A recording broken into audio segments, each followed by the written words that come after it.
Hey everybody, Deborah here.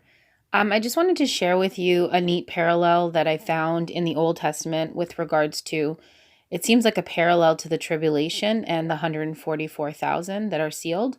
And yeah, I was just doing Bible study and I found it and I thought this was kind of neat. So, what I saw was in Deuteronomy at the end, it talks about Moses dying. And I'll just read Deuteronomy chapter 34, verse 5. And Moses, the servant of the Lord, died there in Moab, as the Lord had said. Now, once he buried him in Moab in the valley opposite Beth Peor, but to this day no one knows where his grave is. Moses was 120 years old when he died, yet his eyes were not weak nor his strength gone. So I just feel like there's symbolic things here. And Moses was 120 years old when he died. And I find that very interesting that man was appointed 120 years when you read when it was the account of Noah in Genesis, when it was talking about man, I'm not going to wrestle with man. I'm paraphrasing, more than 120 years. And here Moses actually was exactly 120 years. I have more significance to the 120 and 120 years. And I'll do that in my next video, which I'm planning on recording right after this one. So anyway, this one I just find interesting because it said here, it pointed out, it says, yet his eyes were not weak nor his strength gone. And I'll explain why that's interesting when I talk about the parallel. So then when you go, next chapter, is Joshua. And it talks about Joshua basically taking over Moses' spot. Now, the parallel first that I realized right away was Moses to me represents the law. And I think people have said this before, I'm not sure. It stood out very clearly to me for the first time that Moses represents the law, and Joshua, that name is a form of Yeshua, Jesus. So Yeshua, Joshua, it's like a parallel. Like the name is not the same, but I don't remember exactly, which language or how it works, but that Jesus is kind of Yeshua. Like I know they Hebrew people call Jesus Yeshua, but that's how you say Joshua right now. So that's always confused me a little bit, but I find that interesting that if it could be that Moses is a representation of the law and Joshua is a representation of salvation and grace. And so right after the law, you have Yeshua, Joshua. And so the reason why I thought it was interesting that it says, yet his eyes were not weak nor his strength gone. So to me, that could signify just that the law was still strong, and that basically how Jesus said that he did not come to take away the law, but to fulfill it. And it's like, if Moses represents the law and it's saying his eyes were not weak and his strength was not gone, the strength of the law, and this just could be a parallel that I saw, the strength of the law continued and it wasn't weakened, but it was to be carried on. And then it went right into Joshua, the law not being taken away, that even though grace is now here, that is still a piece of the puzzle or whatever, and that Jesus came to fulfill it, not to do away with it. So anyway, it's interesting to me that now all of a sudden you go into Yeshua, Joshua, and then I found something that was kind of neat as I was reading in Joshua 3. Let me just read it, verse 9. It says, Joshua said to the Israelites, come here and listen to the words of the Lord your God. This is how you will know that the living God is among you, and that he will certainly drive out before you the Canaanites, Hittites, Hivites, Perizzites, Girgashites, Amorites, Jebusites. See, the ark of the covenant of the Lord of all the earth will go into the Jordan ahead of you. Now then, choose 12 men from every tribe of Israel, one from each tribe.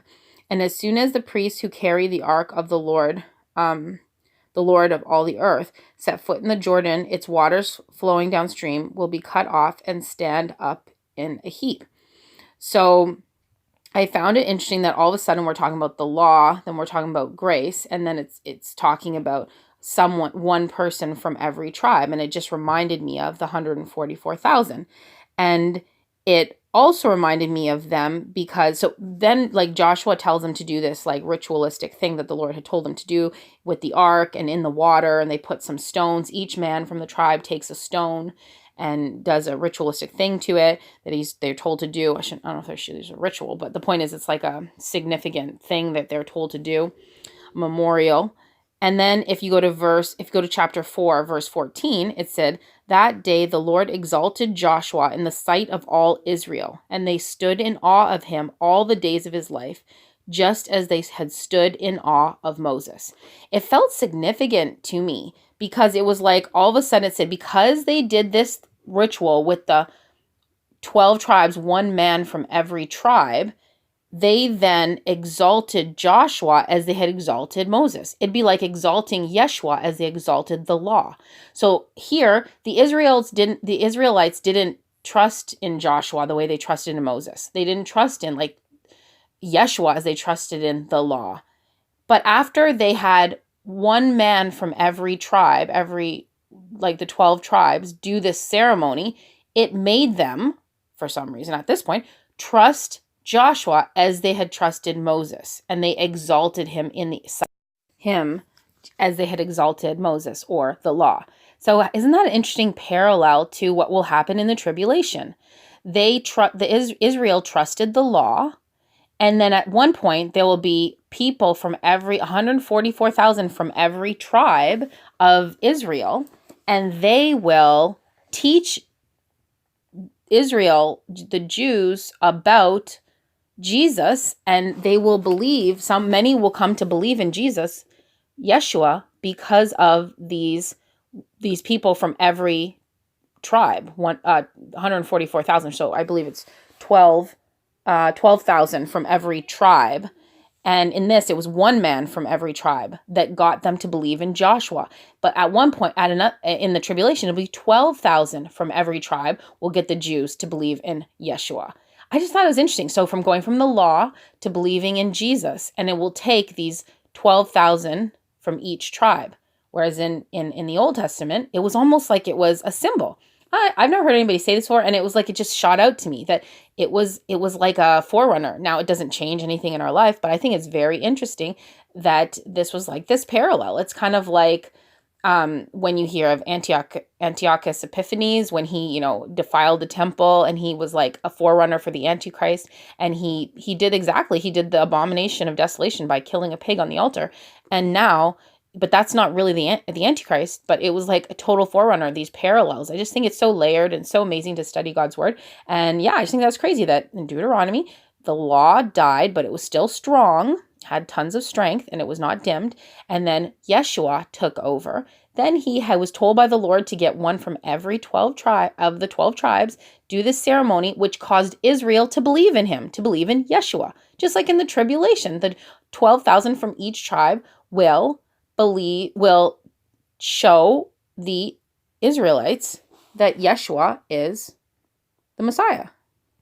Anyway, so that was the little Bible study. And I'll just finish off quickly by reading a little bit of the 144,000. So you can see where they are in Revelation 7. They are sealed. And you can see in verse 4, it says, "Then I heard the number of those who were sealed, 144,000 from all the tribes of Israel." And then it names them: Judah, Reuben, Gad, Asher, Naphtali, Manasseh, Simeon, Levi, Issachar, Zebulun, Joseph, and Benjamin.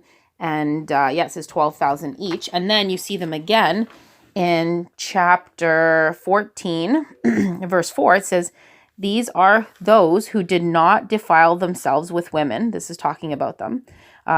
They're now with the Lamb. And it says, "Did not defile themselves with women, for they remain virgins. They follow the Lamb wherever he goes. They were purchased from among mankind and offered as firstfruits to God and the Lamb.